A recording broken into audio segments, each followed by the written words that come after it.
Hello. आज की इस वीडियो में हम क्लास 12 का chapter number 5 retirements of partner का एक topic retirement and settlements of loan करने वाले हैं। जब भी पार्टनर रिटायर्ड होता है तब उसे हमें जो भी उसके कैपिटल का बैलेंस बचता है उस बैलेंस को हमें पेमेंट करना हो, और यदि हम नगद में पेमेंट नहीं करते हैं तो उसके लोन अकाउंट में ट्रांसफ़र करते हैं। इस वजह से उसके लोन अकाउंट का किस तरीके से सेटलमेंट किया जाएगा, उस पर कितना ब्याज पाने का अधिकारी होगा वो रिटायर्ड पार्टनर, ये सब हम इस क्वेश्चंस में करने वाले हैं। तो इस टॉपिक के लिए हम एक क्वेश्चन करेंगे। तो देखिए इस क्वेश्चंस में एक्स वाई जेड तीन पार्टनर्स है जिनका प्रॉफिट शेयरिंग रेशियो 3-2-1 है, और 1 अप्रैल 2009 का बैलेंस शीट दिया हुआ है, और जेड जो है रिटायर्ड हो जाता है और उनका जो बचे हुए पार्टनर्स हैं उनका न्यू प्रॉफिट शेयरिंग रेशियो 5:4 होता है। बाकी यहाँ पे रिवोल्यूशन अकाउंट से रिलेटेड इंफॉर्मेशन दिए हुए हैं। लास्ट में जो लिखा हुआ है जो हमें जो बनाने हैं, जनरल एंट्री पास करनी है, कैपिटल अकाउंट बनाने हैं और बैलेंस शीट बनाने हैं। और इसके दूसरे पार्ट्स में हमें जो लोन अकाउंट सेटलमेंट करना है उसके लिए हमें जेड का लोन अकाउंट भी बनाना है। तो इसके लिए सबसे पहले हम जनरल एंट्री बनाएंगे।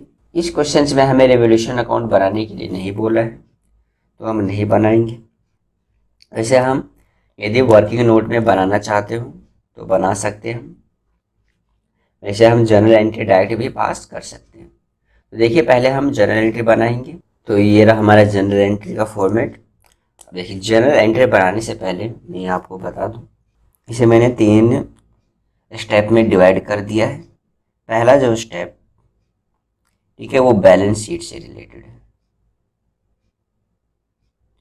Balance sheet. फिर उसके बाद जो दूसरा स्टेप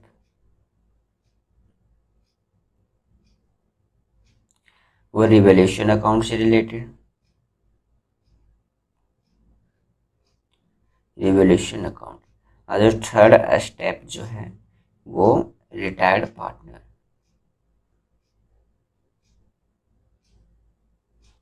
रिटायर्ड पार्टनर। या फिर यदि हम कैपिटल एडजस्ट करते हैं तो उससे रिलेटेड एडजस्टमेंट ऑफ कैपिटल। तो इसमें स्टेप का मतलब है यदि हमें जनरल एंट्री करना है या फिर कैपिटल अकाउंट में अमाउंट लिखने हैं तो इसके लिए मैंने 3 स्टेप बना रखे हैं। इससे हमारे एक भी जनरल एंट्री नहीं छूटेंगे। ठीक है, याद करने के लिए सही है। तो बैलेंस शीट में जो भी हमारे एक्यूमुलेटेड प्रॉफिट होते या फिर रिजर्व होते तो उसे बांटा जाता है। तो उसके लिए हमें जनरल एंट्री पास करेंगे।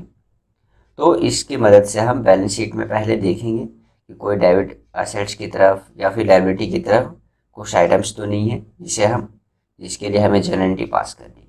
फिर दूसरे स्टेप में रिवोल्यूशन अकाउंट से रिलेटेड जितने भी जनरल एंट्री करने होते हैं वो करेंगे। फिर लास्ट में थर्ड पार्टनर जो है रिटायर्ड, यानी कि रिटायर्ड पार्टनर से रिलेटेड हो गया, उसे गुडविल बांटने के लिए। या फिर एडजस्टमेंट्स ऑफ कैपिटल अकाउंट्स, यदि कैपिटल का बैलेंस ज़्यादा हो रहा है कम हो रहा है तो उसे विड्रॉ या फिर रिपोर्ट इन करने के लिए, उसके लिए हम जनरल एंट्री करेंगे। तो हम पहले स्टेप से शुरू करते हैं। पहला स्टेप, तो बैलेंस शीट में पहले हम देखते हैं कोई ऐसे आइटम्स तो नहीं है जिसे बांटना हो पार्टनर्स के कैपिटल अकाउंट में। तो लायबिलिटी की तरफ कुछ नहीं है, प्रोविजन है, सैलरी क्रेडिटर और कैपिटल है। उसी प्रकार हमारे असेट्स की तरफ भी कुछ नहीं है, जैसे इसमें हो सकते थे रिजर्व हो गए हो जाते, या फिर workman compensation fund, investment fluctuation fund. यदि एसेट्स की बात करें तो गुडविल हो जाते, या फिर प्रॉफिट एंड लॉस का बैलेंस, तो कुछ नहीं है। तो बैलेंस शीट से रिलेटेड कुछ भी आइटम्स नहीं जिसके लिए हमें जनरल एंट्री पास करनी है, तो इसे खत्म हो गया। अब सेकंड पे आती है रिवोल्यूशन अकाउंट। रिवोल्यूशन अकाउंट से रिलेटेड हम जनरल एंट्री पास करेंगे, जैसे असेट्स या लायबिलिटी की वैल्यू बढ़ या घट रही है, और फिर लास्ट में जो भी उनका प्रॉफिट और लॉस हुआ है रिवोल्यूशन अकाउंट से उसके लिए जनरल एंट्री पास करेंगे। तो पहला जो है लैंड एंड बिल्डिंग भी रिड्यूस्ड बाई 10%। तो लैंड एंड बिल्डिंग की वैल्यू जो है 10% घट गई है। तो मैंने बताया हुआ है जब भी असेट्स या लायबिलिटी के घटने या घटने या बढ़ने से लॉस होता है, तो उस कंडीशंस में हम रिवोल्यूशन अकाउंट को डेबिट कर देते हैं। तो यहाँ पे लैंड एंड बिल्डिंग की वैल्यू घट रही है, इसलिए हम रिवोल्यूशन अकाउंट को डेबिट कर देंगे। Revaluation account debit to land and building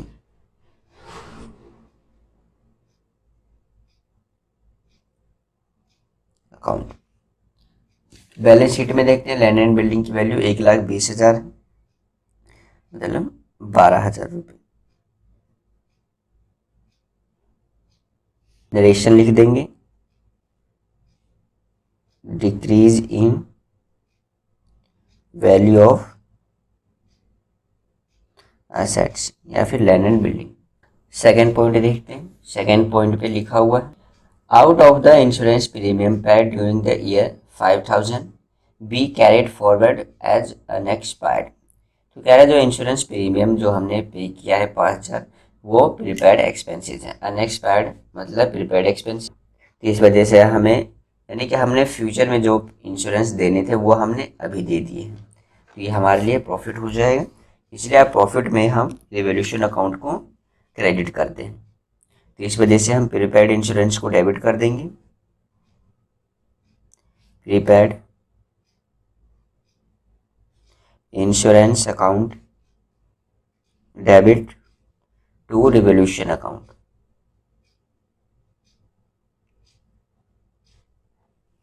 कितने? 5,000 रुपये।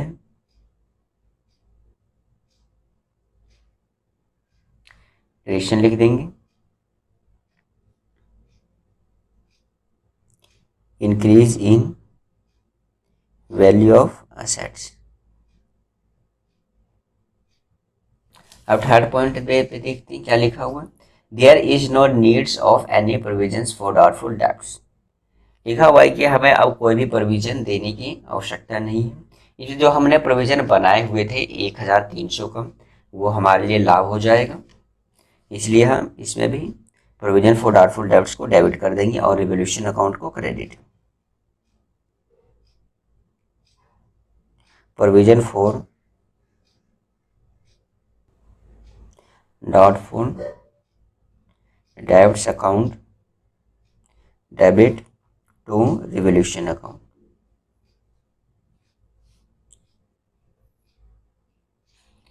कितने? 1,300 रुपये। रेशन लिखेंगे हम, एसेट्स एक तरीके से बढ़ रही है, increase in value of assets. आगे देखते हैं नेक्स्ट पॉइंट पे, फोर्थ पॉइंट। फोर्थ पॉइंट जो है गुडविल से रिलेटेड है, मतलब रिवोल्यूशन अकाउंट से रिलेटेड नहीं है। ठीक है, तो पहले ये रिवोल्यूशन अकाउंट से जो भी प्रॉफिट या फिर लॉस हुआ है, उस प्रॉफिट और लॉस को हम बांट लेते हैं। तो देखिए, रिवोल्यूशन अकाउंट से जितने भी डेबिट वाले हैं उन सबको हम ऐड कर लेंगे और क्रेडिट वालों को ऐड कर लेंगे, फिर इनका डिफरेंस निकालेंगे। देखिए, रिवोल्यूशन अकाउंट डेबिट हो रहा है 1,200 से, डेबिट हो रहा है रिवोल्यूशन अकाउंट 12,000 से, क्रेडिट हो रहा है 5,000 रुपये और 1,300, मतलब जो क्रेडिट का बैलेंस है रिवोल्यूशन अकाउंट का वो 6,300 रुपये है। माइनस कर देंगे हम तो कितना देंगे? 5,700। अब 5,700 जो डेबिट का बैलेंस होगा, मतलब रिवोल्यूशन अकाउंट से हमें लॉस हुआ है, तो अब इस लॉस को हम बांट देते हैं। तो लॉस को, जो भी रिवोल्यूशन अकाउंट से लॉस होता है, उसे जब बांटते हैं तो पार्टनर से कैपिटल अकाउंट को डेबिट कर देते हैं। तो यहाँ पे 3 पार्टनर्स एक्स वाई जेड, तो X capital account debit Y's capital account debit Jades capital account debit to revaluation account.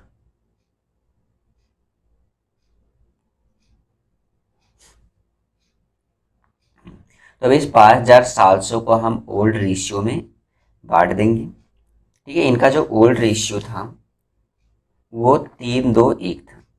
Old ratio यहाँ पे लिख देता हूँ, ओल्ड रेशियो 3:2:1। ठीक है, इस रेशियो में हम 5700 को बांट देंगे तो जो अमाउंट आ जाएगा 2850 और 1900 और 950, 5700। नरेशन लिख देंगे, loss on revolution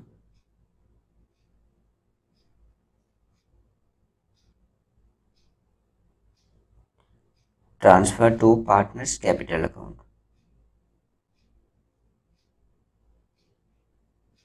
partners capital in old ratio. चलिए, ये तो अब रिवोल्यूशन अकाउंट से जितने भी रिलेटेड थे जनरल एंट्री वो हमने पूरे कर लिए हैं। ठीक है, अब जो आते हैं तीसरे स्टेप पे। तीसरा स्टेप जो है रिटायर्ड पार्टनर। तो रिटायर्ड पार्टनर को हमें गुडविल देना होता है। तो तीसरा स्टेप जो है रिटायर्ड पार्टनर से रिलेटेड, तो जो रिटायर्ड पार्टनर होता है उसके हिस्से का जो भी गुडविल होता है वो बचे हुए पार्टनर्स को अपने गेनिंग रेशियो में देना होता है। तो इसके लिए हमें गेनिंग रेशियो निकालेंगे। देखिए, तो इनका जो ओल्ड रेशियो ये दिया हुआ है और इन्होंने अपना न्यू रेशियो भी डिसाइड किया है। न्यू रेशियो, इनका जो न्यू रेशियो है वो 5:4 है। ये एक्स वाई और ये जेड। जेड जो रिटायर्ड हो जाता है तो एक्स और वाई का न्यू रेशियो जो है वो 5:4। तो गेनिंग रेशियो हम यहाँ पे कैलकुलेट कर लेते हैं।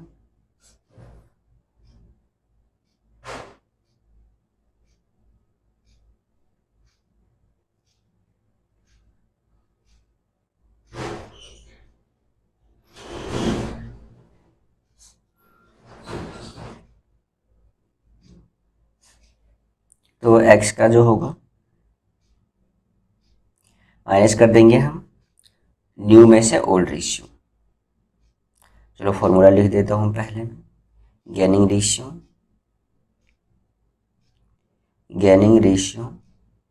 इक्वल टू न्यू रेशियो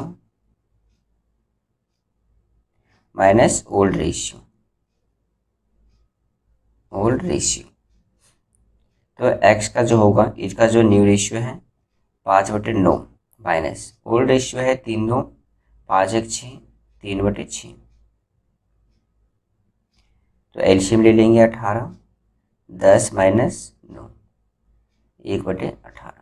इसी प्रकार जो y का होगा न्यू रेशियो 4/9 माइनस 2/6,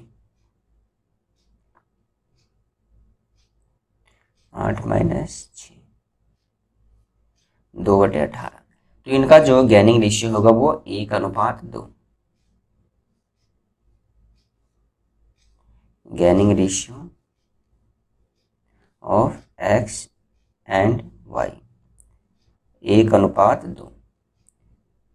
अब इस जो गुडविल होगा उस गुडविल को हम 1:2 में बांट देंगे। तो देखिए, फोर्थ पॉइंट पे जो लिखा हुआ है, goodwill of the firm be valued at 54,000 and adjustment in this respect be made without raising A goodwill account.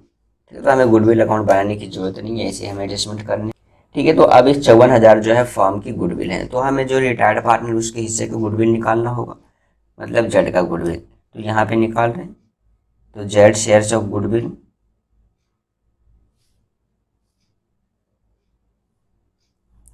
तो 54,000 जो फर्म की गुडविल है, इसमें से जेड का हिस्सा कितना है 1/6, 1/6 कर देंगे हम। तो कितना आ जाएगा 9,000 रुपये। अब इस 9,000 को हम 1:2 में जो गेनिंग रेशियो है उस गेनिंग रेशियो में बांट देंगे। तो इसके लिए जनरल एंट्री करते हैं हम। तो जो भी कंटिन्यूइंग पार्टनर है उनके कैपिटल अकाउंट को हम डेबिट कर देंगे, जैसे एक्स और वाई। तो X capital account debit Y's capital account debit to जेड्स capital account.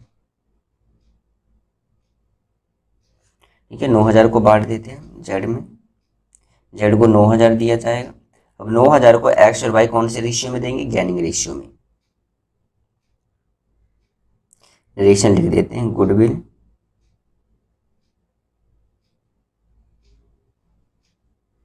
Transfer to Z in gaining ratio,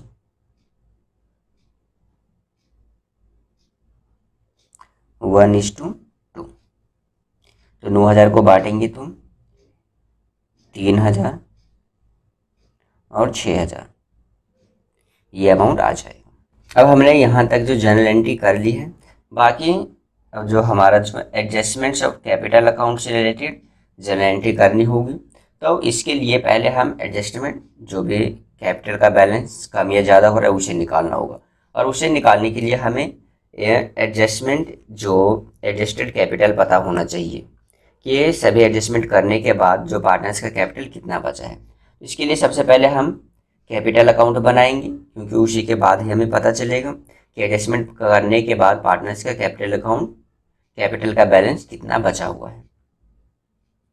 तो कैपिटल अकाउंट बनाते हैं, उसके बाद हम जनरल एंट्री करेंगे।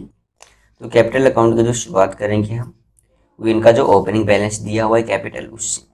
तो बैलेंस शीट में इनका कैपिटल दिया हुआ है 78,750, 70,000 और 61,250 रुपये। इसे हम लिख देते हैं बाय बैलेंस बीडी 78,750, 70,000 रुपये और लास्ट में जो है 61,250। अब जो मैंने 3 स्टेप बताए हैं उस स्टेप से करेंगे हम, कैपिटल अकाउंट भी उसी 3 स्टेप से बनाएंगे। नहीं तो यहाँ पे जो हम जनरल एंट्री बना चुके हैं, तो उस जनरल एंट्री से भी हम कर सकते हैं। तो देखिए यहाँ पे देख लेते हैं कौन कौन से कैपिटल अकाउंट हैं। तो यहाँ देखिए, यहाँ से एक्स वाई जेड का कैपिटल अकाउंट डेबिट हो रहा है, तो डेबिट की तरफ हम रिवोल्यूशन अकाउंट की हम एंट्री कर देंगे।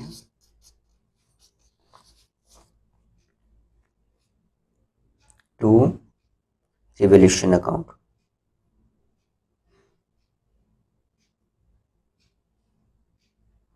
कितना है 2,850, 2,850, 1,900 और 950 रुपये। इसी प्रकार और हम देख लेते हैं, यहाँ पे एक्स और वाई का जो कैपिटल है वो डेबिट किया हुआ है जेड के कैपिटल के नाम से, तो डेबिट की तरफ हम दिखा देंगे टू जेड्स कैपिटल अकाउंट। अमाउंट जो हम लिखेंगे एक्स और वाई के कॉलम में 3,000 और 6,000 रुपये। ये जो हम गुडविल के बांटे थे तो लिख देंगे गुडविल। अब देखो, अब जेड का कैपिटल जो है क्रेडिट हो रखा है एक्स और वाई के नाम से, तो क्रेडिट की तरफ हम दिखाएंगे बाई एक्स कैपिटल अकाउंट और बाई वाइस कैपिटल अकाउंट, दोनों ही गुडविल है।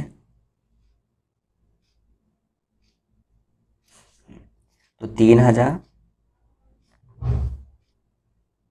और 6,000 रुपये ये हमने लिख दिया।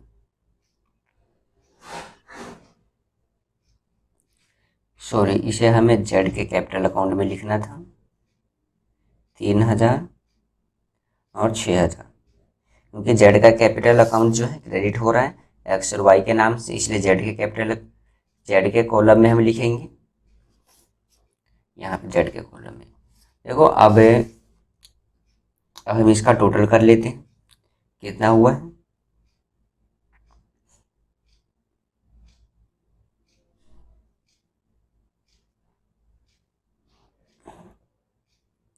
तो 78,750,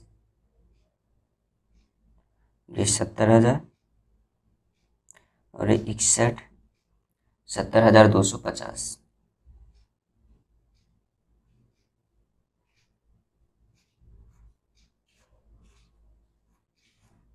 इधर हम बैलेंस निकाल लेंगे। To balance CD. 78,250 में से 5,850 माइनस करेंगे तो 78,750 आ जाएगा।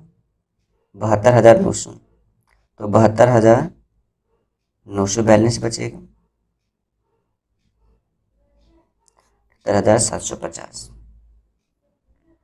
इसी प्रकार इसका बैलेंस निकाल लेंगे हम, टोटल करके माइनस कर देंगे तो 62,100।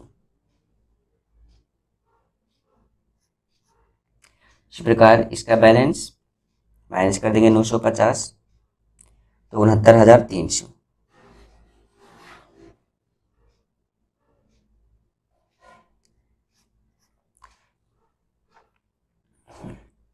तो अब जो हमें ये जो कैपिटल का जो बैलेंस है 72,900 और 62,100, अब इसी बैलेंस से हमें कैपिटल को एडजस्ट करना है। तो हम क्या करेंगे, इनके अब बैलेंस जो सीडी है इसे हम इस तरफ ट्रांसफर कर देंगे, बैलेंस बीडी कर देंगे हम बाय बैलेंस बीडी। 72,900, 62,100 और 69,300। तो देखिए अब हमें कैपिटल का एडजस्टमेंट कर लेते हैं कि कितना कैपिटल कैसे लेकर आना है और कौन लेकर जाएगा। तो पहले तो हमें टोटल फॉर्म का कैपिटल पता करना होगा। तो एक्स और वाई जो बचे हुए पार्टनर्स हैं उनके कैपिटल को जोड़ देंगे तो टोटल फॉर्म की कैपिटल आ जाएगी।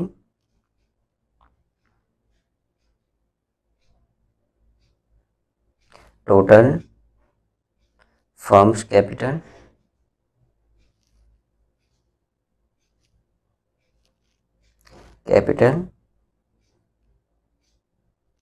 According to X and Y. तो इनके कैपिटल को हम जोड़ देते हैं। कितना बचा हुआ है, 72,900 प्लस 62,100। तो इस प्रकार से टोटल जो आएगा 1,35,000 रुपये। ये टोटल फॉर्म का कैपिटल है। अब इस कैपिटल को किस रेशियो में ये करना चाहते हैं, अपने न्यू प्रॉफिट शेयरिंग रेशियो में। इनका जो न्यू प्रॉफिट शेयरिंग रेशियो है वो 5:4 है। न्यू रेशियो यहाँ पे लिख देते हैं, न्यू रेशियो जो है यहाँ पे लिख देता हूँ, न्यू रेशियो 5:4, ये एक्स और वाई का है। तो एक्स की जो कैपिटल होनी चाहिए, एक्स कैपिटल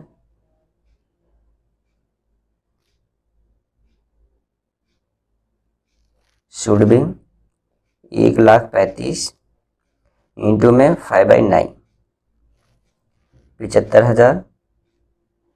उसी प्रकार जो वाई की कैपिटल कितनी होनी चाहिए,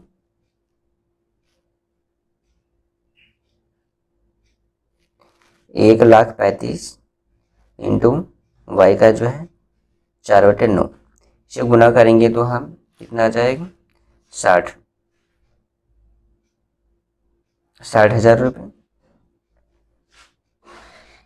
60,000। तो देखिए अब जो भी नए एग्रीमेंट के अनुसार जो एक्स का कैपिटल कितना होना चाहिए, 75,000 रुपये, जबकि यहाँ पे एक्स का कैपिटल है 72,900 रुपये। मतलब एक्स जो है इसे पैसे लेकर आने होंगे। ठीक है, कितना लेकर आना है ये हम यहाँ पे कर लेते हैं। Hence X has brought in cash 75,000 minus 72,900, इसे माइनस करेंगे तो कितना 2,100 रुपये एक्स कैश लेकर आएगा। साथ में वाई जो है, वाई का कैपिटल कितना होना चाहिए, 60,000 रुपये, लेकिन कितने हैं 62,100। इस प्रकार से वाई जो है उसे पैसे विड्रॉ कर सकता है। तो एक्स हैज विड्रॉ कैश 62,100 रुपये, जो पहले कैपिटल था मगर होना चाहिए 60,000, 2,100 विड्रॉ कर लें। तो इसके लिए पहले हम, तो इसे हमें कैपिटल अकाउंट में दिखाना है। देखिए तो यहाँ पे शो कर देते हैं। तो एक्स जो है पैसे लेकर आ रहा है, इस वजह से इसका कैपिटल बढ़ जाएगा, इसलिए हम क्रेडिट की तरफ दिखाएंगे बाय बैंक अकाउंट 2,100 रुपये। इसी प्रकार वाई जो है पैसे विड्रॉ कर रहा है, इस वजह से इसका कैपिटल कम होगा, इसलिए हम डेबिट की तरफ दिखा देंगे टू बैंक अकाउंट 2100। इसके लिए जो हमें जनरल एंट्री भी करना था, जनरल एंट्री कर लेते हैं। जो हमारा जनरल एंट्री छूट रहा था एडजस्टमेंट्स ऑफ कैपिटल से रिलेटेड, ये हमारा लास्ट जनरल एंट्री है। देखो जो एक्स जो है पैसे लेकर आ रहा है फर्म्स में, इसलिए bank account debit to X capital account 2100 रुपये। इसी प्रकार वाई जो है पैसे विड्रॉ कर रहा है, इसलिए वाइस कैपिटल डेबिट कर देंगे और बैंक अकाउंट को क्रेडिट कर देंगे 2100 रुपये से। ठीक है, तो हमारा जो जनरल एंट्री पूरा हो चुका है, ये हमारा लास्ट था, क्योंकि जो हमारा तीसरा स्टेप था वो एडजस्टमेंट्स ऑफ कैपिटल अकाउंट से और रिटायर पार्टनर से रिलेटेड था। एडजस्टमेंट्स ऑफ कैपिटल के लिए हमने जनरल एंट्री पूरा कर लिया है। अब हमें कोई भी जनरल एंट्री पास नहीं करनी है। चलो वापस कैपिटल अकाउंट पे आ जाते हैं हम। देखिए तो अब जो हम तो क्वेश्चन के लास्ट पॉइंट में लिखा हुआ था कि ये एक्स और वाई डिसाइड करते हैं उनका कैपिटल एडजस्ट किया जाए। ठीक है, और साथ में ही जो हमें जो भी जेड का जो भी कैपिटल बचता है उस कैपिटल को उसके लोन अकाउंट में ट्रांसफ़र करना था। हमने नगद पेमेंट नहीं किया है, इसलिए हम उनके लोन अकाउंट में ट्रांसफ़र कर देंगे। तो वाई को हमें 69,300 रुपये देने हैं। तो इस 69,300 को हम जेड के तो जेड को हमें 69,300 रुपये देने हैं। तो इस 69,300 को हम जेड के लोन अकाउंट में ट्रांसफ़र कर देंगे। तो यहाँ पे लिखेंगे हम टू जेड लोन अकाउंट 69,300 रुपये। अब हमें कुछ नहीं करना है, कैपिटल अकाउंट तैयार है, इसका बस बैलेंस निकाल लेते हैं। तो टोटल कर देंगे हम इस तरह। तो ये कितने हो जाएंगे 75,000, और ये इधर का टोटल करेंगे हम तो 60,000 रुपये।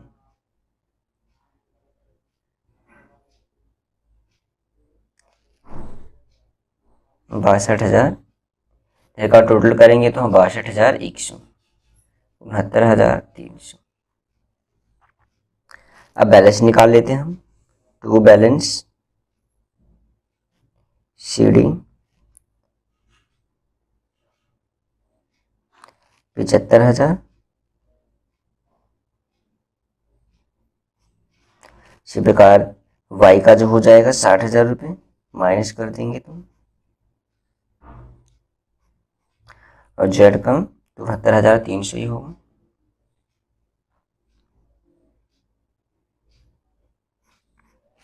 ये हमारा कैपिटल अकाउंट बन गया है।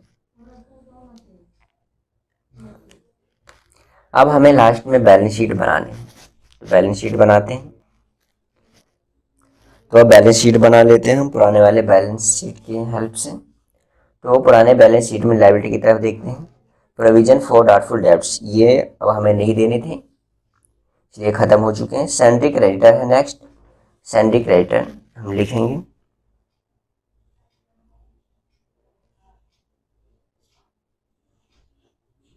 सैंड्री क्रेडिटर के बारे में कुछ नहीं गिवन था, इसलिए जितना अमाउंट है उतना ही लिख देंगे हम, 15,000 रुपये। अब नेक्स्ट जो है कैपिटल लिखते हैं। कैपिटल एक्स और वाई का ही बचेगा। यहाँ पे कैपिटल का बैलेंस 75,000 और वाई का 60,000 रुपये। टोटल जो हो जाएंगे 1,35,000 रुपये। ठीक है, और साथ में इस बात को ध्यान में रखना, जो भी हम बैलेंस शीट बनाएंगे न्यू बैलेंस शीट, तो उस बैलेंस शीट में यदि हमने लोन अकाउंट में ट्रांसफ़र किया है पैसे, ठीक है, तो उस लोन को भी लिखना होता है। ठीक है, तो जेड्स लोन, जेड्स के लोन में कितना ट्रांसफ़र किया 69,300, तो इसे हम लिखेंगे 69,000। अब एसेट्स की तरफ देखते हैं। एसेट्स का बैलेंस, कैसेट बैंक है, कैसेट बैंक दिखाएंगे हम। अब कैसेट बैंक के लिए हमें कैलकुलेशन करना होगा। कैसेट बैंक का जो बैलेंस था 10,000 रुपये, इसमें से 2,100 रुपये एक्स ने लेकर आए थे, तो 2,100 हम प्लस कर देंगे, जबकि 2,100 रुपये वाई जो है विड्रॉ किया था। ठीक है। तो वापस जो बैलेंस बचेगा कैश एट बैंक का वो 10,000 ही होंगे। इस तरीके से हम कैलकुलेशन कर लेंगे। अब नेक्स्ट जो है डेटर, डेटर जो है 16,000 के बैलेंस शीट में दिखाए हुए हैं, तो डेटर 16,000 दिखा देंगे, 16,000 रुपये। नेक्स्ट जो है स्टॉक, स्टॉक जो 20,300 के बैलेंस शीट में दिया हुआ है और स्टॉक के बारे में कुछ नहीं गिवन था, तो स्टॉक को हम 20,300 ही शो करेंगे। नेक्स्ट जो है मशीनरी, मशीनरी की वैल्यू बैलेंस शीट में 60,000 रुपये दी हुई है, तो मशीनरी के बारे में भी कुछ गिवन नहीं था, मशीनरी की वैल्यू भी हम 60,000 ही शो करेंगे। अब नेक्स्ट जो है बैलेंस शीट में लैंड एंड बिल्डिंग की वैल्यू 1,20,000 रुपये शो की हुई है, लेकिन लैंड एंड बिल्डिंग की वैल्यू 12,000 रुपये घट गई थी, तो इसलिए हम लैंड एंड बिल्डिंग को वैल्यू को माइनस करके दिखाएंगे। हम लैंड एंड बिल्डिंग 1,20,000 में से 12,000 माइनस कर देंगे तो 1,08,000 रुपये। ठीक है, अब हम टोटल कर लेंगे, टोटल करेंगे तो इसका जो टोटल आ जाएगा 2,19,300 रुपये।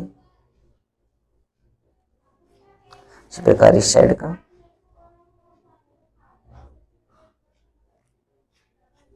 ये टोटल हो गया। अब हमारा इसका जो पहला पार्ट था वो कंप्लीट हो चुका है। अब हमें दूसरा जो पार्ट है बी पार्ट, उसमें हमें लोन अकाउंट जो है जेड का वो सेटलमेंट करना है। अब हम जेड का लोन अकाउंट बना लेते हैं। ये हमारा बी पार्ट है। बी पार्ट में जो क्वेश्चन में लिखा हुआ है कि Z is paid 9,300 on the date of retirement. जब जेड रिटायर होता है तो उस समय हम 9,300 रुपये पेमेंट करते हैं और बाकी जो भी इतने भी बचे हुए हैं उसे हम 3 इक्वल एनुअल इंस्टॉलमेंट में डिवाइड कर देते हैं और इस पे 10% ब्याज देना होता है और जेड का हमें 3 साल के लिए लोन अकाउंट बनाना है। तो देखिए, तो पहले जो हमने जेड्स के लोन अकाउंट में ट्रांसफर किया था उसे हम यहाँ पे दिखा देंगे।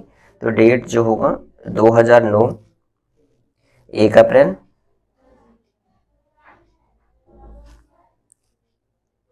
बाय जेड्स कैपिटल अकाउंट, जेड्स के कैपिटल अकाउंट से ही हमने ट्रांसफर किया था बाय जेड्स कैपिटल अकाउंट 69,300 रुपये। और हमने पेमेंट कर दिया था 9,300 का, तो इस तरफ हम लिख देंगे 1 अप्रैल को 2009 1 अप्रैल टू बैंक अकाउंट 9,300।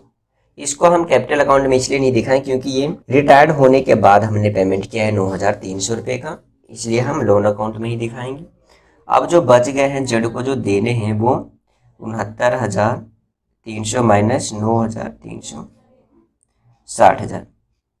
अब 60,000 को हमने 3 इक्वल एनुअल इंस्टॉलमेंट में डिवाइड किया है, तो इसलिए 3 से हम डिवाइड करेंगे तो एनुअल इंस्टॉलमेंट जो बनेगा वो 20,000। एनुअल इंस्टॉलमेंट 20,000 का एनुअल इंस्टॉलमेंट बना है। अब इसमें ब्याज जो शामिल नहीं है, ब्याज हमें अलग से पेमेंट करना है, तो इस साल के लिए हमें ब्याज निकाल लेते हैं। तो 2010 31 मार्च बाय इंटरेस्ट अकाउंट, तो इस समय जो हम ब्याज निकालेंगे वो 60,000 रुपये निकाला जाएगा। 60,000 इंटू में 10%, तो 6,000 जो ब्याज के हो जाएंगे। टोटल जो करेंगे हम 75,300।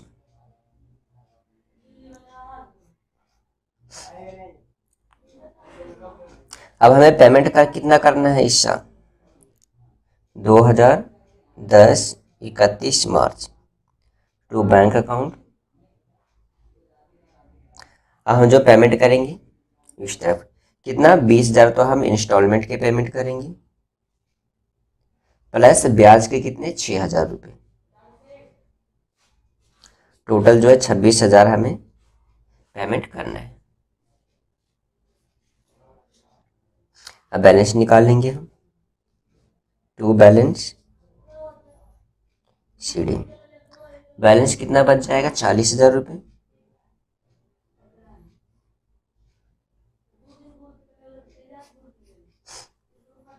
अब इसके बैलेंस को ट्रांसफर करिए, पहला हमारा ईयर कंप्लीट हो चुका है। अब नेक्स्ट ईयर में हम इसके बैलेंस को ट्रांसफ़र कर देंगे। तो 2010 1 अप्रैल टू बैलेंस BD 40,000 रुपये। अब इस पे इंटरेस्ट देंगे हम 2011 31 मार्च सॉरी बाय इंटरेस्ट अकाउंट। जो इंटरेस्ट अब 40,000 रुपये हमें देना है, तो 40,000 का 10% कितना हो जाएगा, 4,000 रुपये। अब हम पेमेंट कर देंगे, पहले डेट लिख देते हैं 2011 31 मार्च टू बैंक अकाउंट। कितना पेमेंट करेंगे हम, 20,000 तो हमारा फिक्स्ड है इंस्टॉलमेंट के, प्लस में ब्याज के 4,000 रुपये, टोटल हो गए 24,000 रुपये। 24,000 हम पेमेंट कर देंगे। अब बैलेंस निकाल लेंगे हम, टू बैलेंस CD 44 में से 24 माइनस कर देंगे तो 20,000 बचेंगे, टोटल कर देंगे हम 44,000 रुपये। 44,000। अब इसके बैलेंस को ट्रांसफ़र करेंगे 2011 1 अप्रैल बाय बैलेंस BD 20,000 रुपये। अब फिर से हमें ब्याज देने हैं 2012 31 मार्च बाय इंटरेस्ट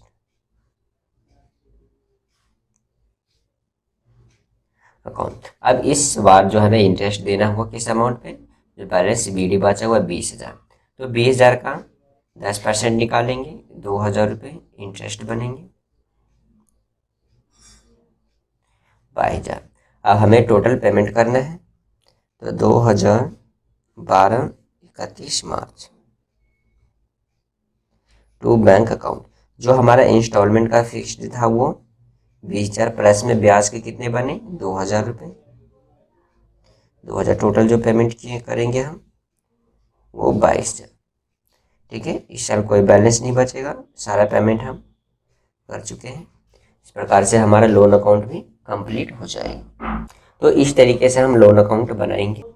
तो ये क्वेश्चन खत्म हो चुका है। मेरा ये वीडियो अंत तक देखने के लिए बहुत बहुत धन्यवाद।